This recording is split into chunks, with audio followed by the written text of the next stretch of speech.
बिस्मिल्लाहिर्रहमानिर्रहीम। अस्सलाम वालेकुम। मैं हूँ इकरा सलमान।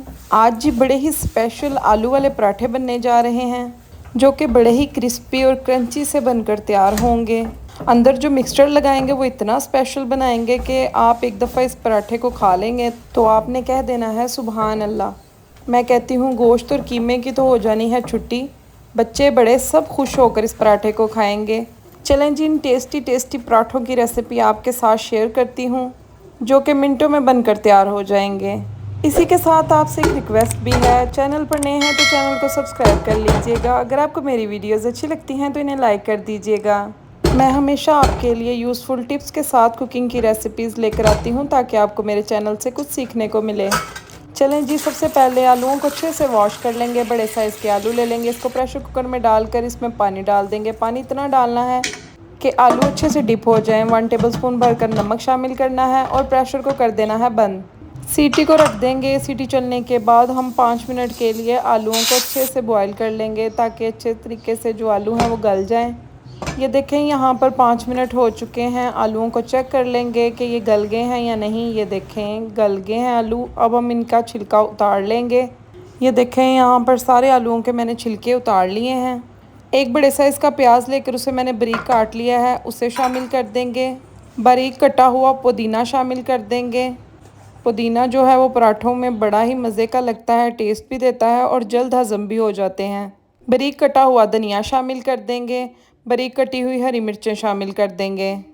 अब कुछ मसाले शामिल करेंगे। मसालों में सबसे पहले 1/2 टेबलस्पून नमक शामिल कर देंगे। 1/2 टेबलस्पून लाल मिर्चों का पाउडर शामिल कर देंगे। 1/2 टेबलस्पून ज़ीरा पाउडर शामिल कर देंगे। 1/2 टेबलस्पून खुश्क धनिया का पाउडर शामिल कर देंगे।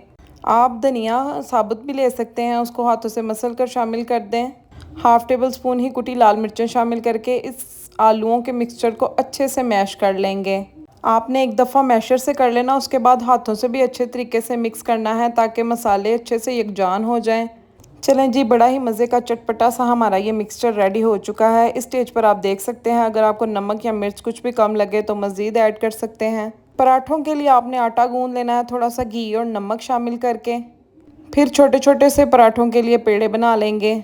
एक पराठा बनाने के लिए 2 पेड़े बनाएंगे। मैं आपको ऐसे तरीके से पराठा बनाना सिखाऊंगी जिससे ना तो आपका पराठा फटेगा और ना ही मोटा बनेगा। बड़ा ही मज़े का पतला सा ये पराठा बनकर रेडी होगा।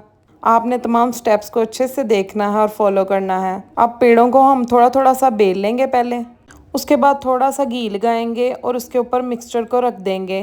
मिक्सचर को रखकर आपने अच्छे तरीके से हर तरफ फैला देना है। सिर्फ सेंटर में नहीं रखना बल्कि उसको हाथ से प्रेस करके किनारों तक ले जाना है। अक्सर लोगों का जो मिक्सचर है वो पराठे में सिर्फ सेंटर में होता है और किनारों पे नहीं, फिर किनारे बिल्कुल भी मज़े के नहीं लगते। मिक्सचर लगाने के बाद दूसरी साइड को उठाएंगे और उसको भी इसके ऊपर रख देंगे। अच्छे से एडजस्ट कर लेंगे, साइडों को प्रेस कर देंगे, लॉक कर देंगे। सिर्फ हाथ से प्रेस करेंगे तो बड़े अच्छे से सारी साइडें लॉक हो जाएंगी। हाथों के साथ पराठे को कर लेंगे बड़ा। हम चूल्हे पर रख देंगे पैन, उसको पहले से प्री हीट कर लेंगे।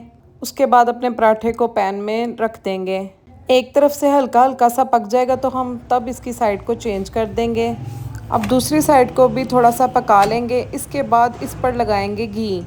पराठों के लिए घी को इस्तेमाल किया करें, बड़े मज़े के पराठे बनते हैं। घी लगाने के बाद साइड को चेंज करेंगे, उल्टी साइड पर भी घी लगाएंगे।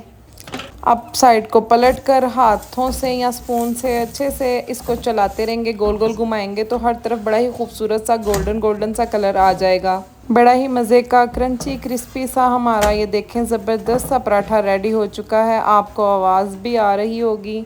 ये मैं आपको दिखाती हूँ किस तरह से इसके किनारों तक मिक्सचर अच्छे से फैला हुआ है। और आप देखें पराठा ज़रा नहीं कहीं से भी मोटा, हर तरफ से पतला सा बना है। अब आप भी इस पराठे को ट्राई कीजिएगा और मुझे दुआओं में याद रखिएगा। इजाज़त चाहती हूँ। अल्लाह हाफिज़।